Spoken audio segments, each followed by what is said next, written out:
Akibat bencana erupsi Gunung Ruang di Tagulandang, Kabupaten Sitaro, pemerintah Kabupaten Minahasa Utara menetapkan status tanggap darurat. Bupati juga menghimbau masyarakat untuk tetap waspada menggunakan masker saat keluar rumah.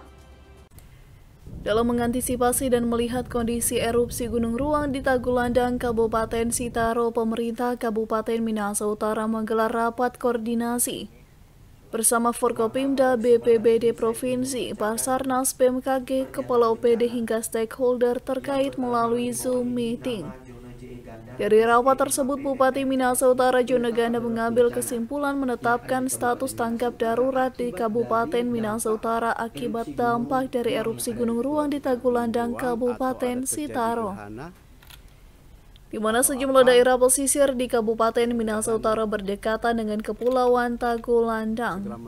Setelah kami mendapatkan informasi yang lengkap, kami melihat bahwa perlu dilakukan penetapan darurat bencana yang ada di Kabupaten Minahasa Utara akibat dari dampak erupsi Gunung Ruang yang ada di Kepulauan Sitaro.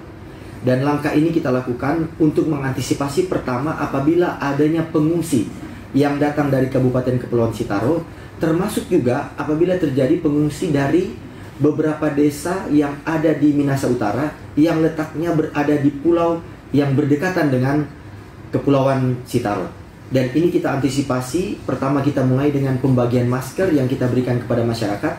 Kita juga sudah melakukan libur sekolah bagi anak sekolah, dan kita sudah menghimbau kepada seluruh masyarakat yang ada di kepulauan, termasuk yang ada di pesisir yang sangat dekat dengan erupsi gunung berapi Ruang ini, untuk tidak melakukan aktivitas di luar rumah.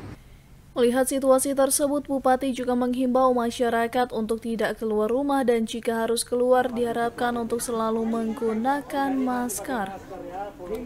Instansi terkait seperti Dinas Kesehatan, Camat hingga Kepala Desa untuk bergerak cepat membantu warga terdampak erupsi Gunung Ruang.